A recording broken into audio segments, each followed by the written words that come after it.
Bonsoir à tous, bienvenue dans ce nouveau numéro de Foot Inside. À seulement 2 semaines du coup d'envoi de la Coupe du Monde 2026, les sélections nationales entrent dans la phase critique et finale de leur réglage collectif.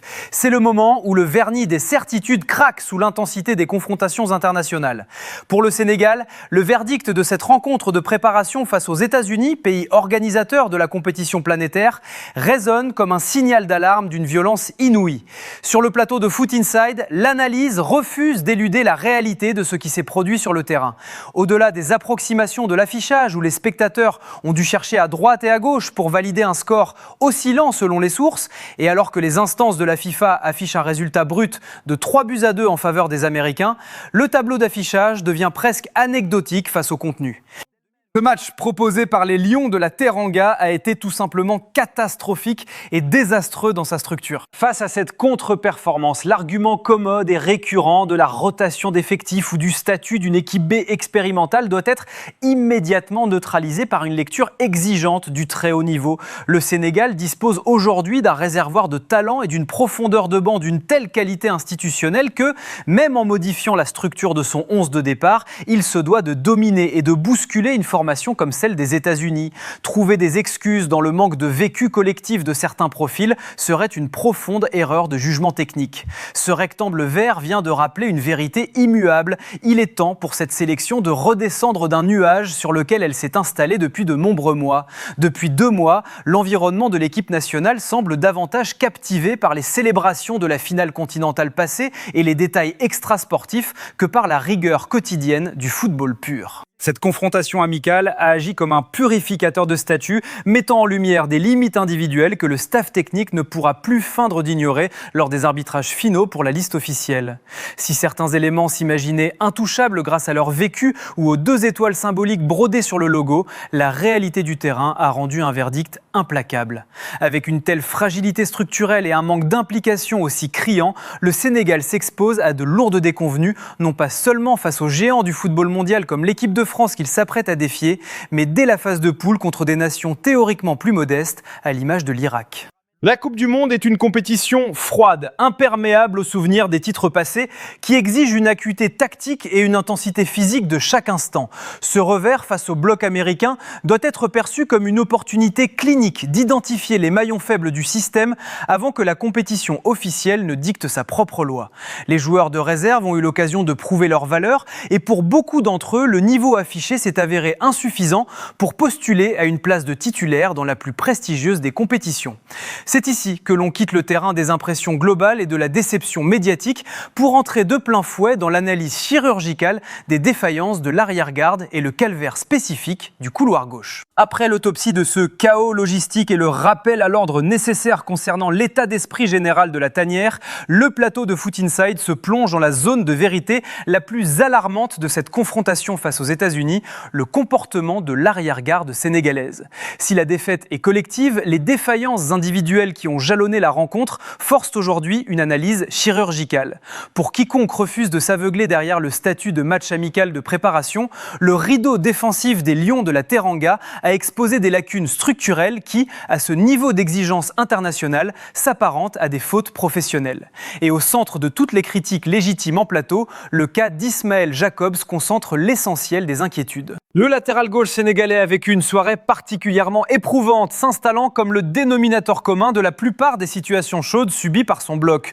Sur notre plateau, les analystes pointent une récurrence statistique et visuelle glaçante. Si l'on observe la trajectoire des derniers buts encaissés par la sélection nationale lors des précédentes sorties, le nom de Jacobs apparaît de manière systématique à l'origine des déséquilibres, à l'image de son match déjà qualifié de catastrophique face au Bénin. Face au bloc américain, la sentence est tombée dès le premier but de la rencontre, consécutif à une erreur de marquage grossière et à un retard de placement coupable face à la percussion de Serginho Dest. Mais c'est précisément lors de l'action du 2e but des États-Unis que les limites tactiques de Jacobs ont confiné au désastre. Sur cette séquence, décortiquée à la loupe par les experts de Foot Inside, Sadio Mané redescend pour prendre le marquage direct du porteur. À cet instant précis, le b.a.-ba du football moderne exige que le latéral gauche vienne fermer l'axe de manière hermétique pour empêcher l'adversaire de prendre la verticalité et d'exploiter la profondeur. Au lieu d'appliquer cette compensation élémentaire que n'importe quel défenseur rigoureux maîtriserait, Jacobs s'est fâché avec son placement, restant positionné dans une zone neutre totalement excentrée. Si l'action s'emballe et que Mané se fait éliminer, un placement initial rigoureux au cœur du bloc aurait permis à Jacobs de sortir pour cadrer et annihiler le porteur. Ce manque d'acuité défensive est devenu intolérable. C'est un fait marquant. Il est aisé d'alimenter les théories extrasportives, de crier au complot ou de pointer du doigt des facteurs externes comme l'environnement ou les rumeurs d'empoisonnement envers le Maroc. Mais lorsque la vérité du rectangle vert exige de jouer au football et de défendre son couloir, les approximations individuelles se paient cash. Les glissades répétées et les duels perdus sur les fesses face à des profils pourtant limités comme Dest ou McKenzie valident l'urgence d'une refonte. Ce calvaire du couloir gauche n'a d'ailleurs pas été aidé par l'absence totale de synchronisation au sein de la charnière centrale expérimentale. Les observateurs de Foot Inside s'arrêtent sur la gestion chaotique du deuxième but américain où Abdoulaye Seck et Mamadou Sané ont affiché un déficit de communication dramatique. Si le football de très haut niveau autorise et encourage parfois les défenseurs à croiser leur marquage pour éteindre une course, le timing choisi par le duo sénégalais sur cette action a été d'une précocité suicidaire. Sané, idéalement placé au départ pour sortir au pressing sur le porteur du ballon, a initié un croisement de zone totalement inapproprié. Le temps que l'information circule, Abdoulaye Seck, dont la vitesse pure et la vivacité ne constituent pas les qualités premières, s'est retrouvé avec un temps de retard rédhibitoire pour intervenir. La lenteur d'exécution de Seck a définitivement ouvert les vannes. En dehors de son bagage athlétique et de son vécu, le défenseur n'offre plus les garanties physiques indispensables pour sécuriser l'axe central d'un mondialiste, au point qu'un arbitrage l'écartant de la liste finale ne surprendrait plus personne sur notre plateau. C'est ici que l'on quitte le terrain de l'arrière-garde pour entrer dans l'analyse de la transition et le procès du milieu de terrain. Après l'analyse clinique des défaillances de l'arrière-garde et le constat des approximations commises dans le couloir gauche par Ismaël Jacobs, le plateau de Foot Inside déplace ses projecteurs vers la zone de transition, le milieu de terrain. C'est ici que le Sénégal a définitivement perdu le fil conducteur de sa structure face à l'agressivité du bloc américain. Pour quiconque étudie le football de haut niveau à travers le prisme de la discipline collective, ce match amical a mis en lumière un fait incontournable, la fragilité de notre entrejeu lorsque les individualités manquent de rigueur technique élémentaire. Et dans ce secteur de jeu, la prestation de Dembo a concentré toutes les frustrations des observateurs. Le joueur du Paris FC a vécu un véritable calvaire sur la pelouse, affichant un déchet et une passivité qui ne pardonnent pas à ce niveau d'exigence internationale. Sur notre plateau, les consultants refusent de se retrancher derrière le débat du score fluctuant ou de l'arbitrage pour masquer la réalité des comportements individuels. Si le 4e but américain a fait l'objet de longues discussions en raison d'une position de hors-jeu évidente qui aurait dû entraîner son annulation légitime par le corps arbitral, le véritable problème se situe bien en amont de la décision des officiels. Au départ de l'action, la structure sénégalaise s'est effondrée suite à une perte de balle grossière et totalement évitable de Dembo au cœur du jeu. Perdre un ballon avec une telle facilité, sans subir une pression asymétrique étouffante, s'apparente à un suicide tactique qui expose instantanément la ligne défensive.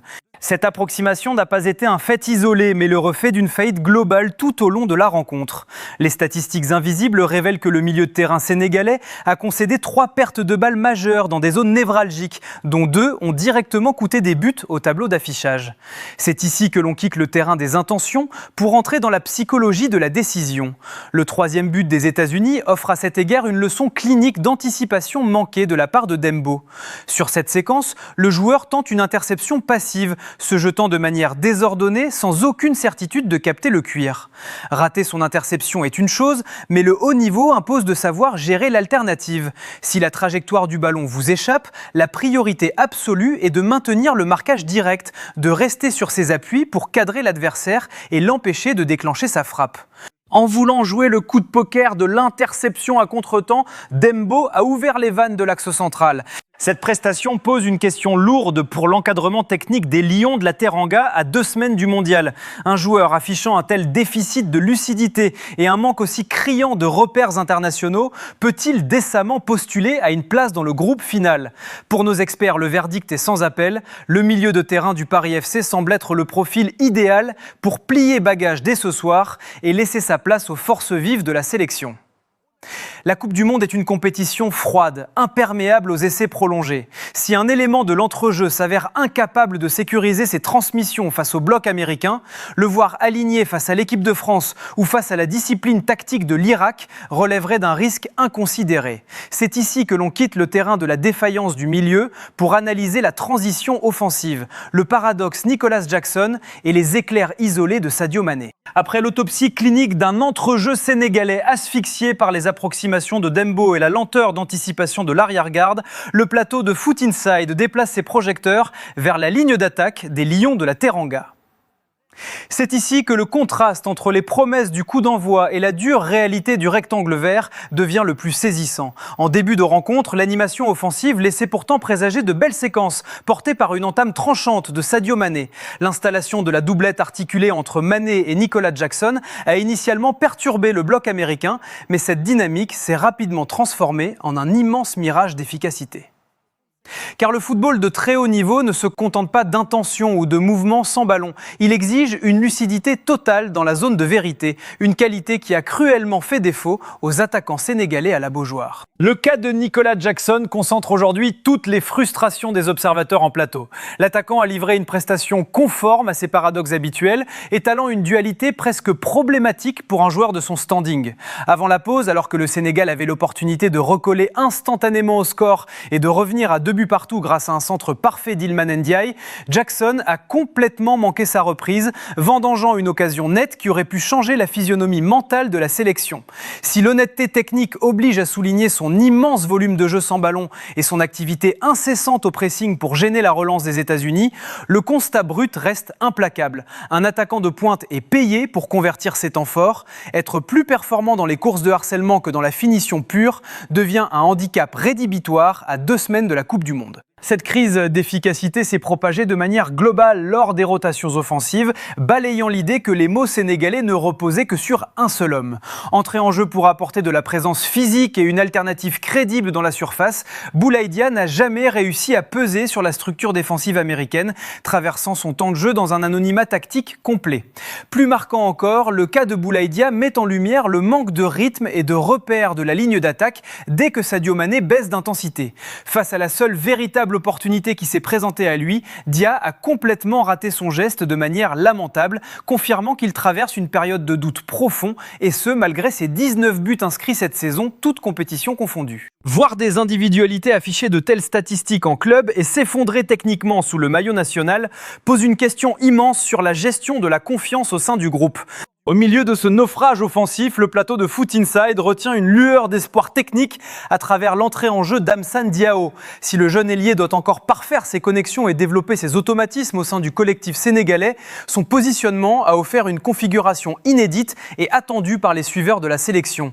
Positionné sur le flanc droit, une zone où il exprime une bien plus grande aisance que sur le côté gauche, Diao a permis d'observer pour la toute première fois son association directe avec Sadio Mané. Cette complicité naissante, bien que trop brève et intermittente pour inverser le rapport de force face aux États-Unis, constitue l'un des rares signaux faibles positifs de la soirée.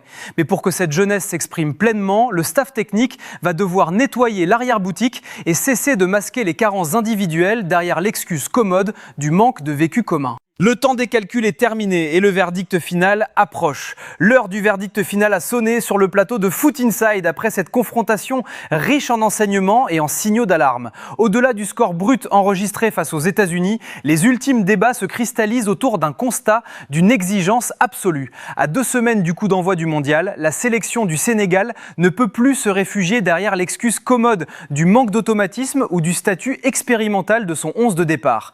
Si cette rencontre amicale de préparation a exposé des défaillances collectives évidentes, notamment sur le plan de la cohésion défensive, elle a surtout fait office de révélateur impitoyable pour plusieurs individualités qui étaient attendues au tournant. Le football de haut niveau refuse de surplace et exige des certitudes immédiates, une réalité qui place aujourd'hui l'encadrement des Lions face à des choix managériaux cruciaux. Au milieu de ce tableau particulièrement sombre, l'honnêteté de notre analyse impose de s'arrêter sur les rares satisfactions techniques qui ont émergé de la Beaujoire. Le plateau de Foot Inside retient la prestation majuscule et très encourageante du jeune Barandais. Pour sa toute première rencontre internationale sous le maillot national, le néo-international a livré une copie d'une grande maturité, montant en puissance au fil des minutes et affichant une débauche d'énergie remarquable. Sa fin de match, abordée avec des pépins physiques et des signes de fatigue légitime pour un profil peu habitué à enchaîner des chocs d'une telle intensité athlétique, suscite l'espoir de notre plateau qui espère qu'aucune blessure grave ne viendra freiner sa trajectoire avant le jour J. Sa fraîcheur mentale et son implication contrastent positivement avec la passivité de certains cadres et prouvent que la valeur n'attend pas le nombre des sélections. Pour le Sénégal, le calendrier n'offre plus aucun sursis. Il ne reste désormais qu'un seul et unique match amical de préparation avant de plonger définitivement dans le grand bain de la Coupe du Monde et de défier l'équipe de France. Le staff technique va devoir employer les jours restants pour assainir le vestiaire, trancher dans le vif concernant les réservistes qui s'apprêtent à quitter le rassemblement et installer une discipline de fer. Si les joueurs ne parviennent pas à élever radicalement leur niveau d'exigence, à sécuriser l'arrière-boutique et à retrouver le réalisme clinique indispensable dans les deux surfaces, l'aventure américaine risque de tourner court. La tanière est avertie, les souvenirs de la CAN passée sont définitivement rangés au musée et seule la vérité du rectangle vert dictera la survie des Lions sur l'échiquier mondial. En conclusion, ce débriefing laisse une certitude, le Sénégal avance sur une ligne de crête étroite, coincée entre les doutes nés de cette alerte américaine et la nécessité de reconstruire un bloc hermétique. Le football moderne ne pardonne aucun relâchement et punit instantanément le manque de rigueur. Que ce soit à travers la réorganisation définitive du couloir gauche, la mise à l'écart des profils défaillants au milieu ou le retour attendu de l'équipe type au complet, le temps des calculs est terminé. Dites-nous en commentaire si vous pensez que le Sénégal est capable de rectifier le tir et de s'imposer face à la France pour son entrée en lice. N'oubliez pas de liker la vidéo et de vous abonner à Foot Inside 2026 pour suivre l'intégralité de nos analyses premium. Prenez soin de vous et surtout, gardez la foi dans le football.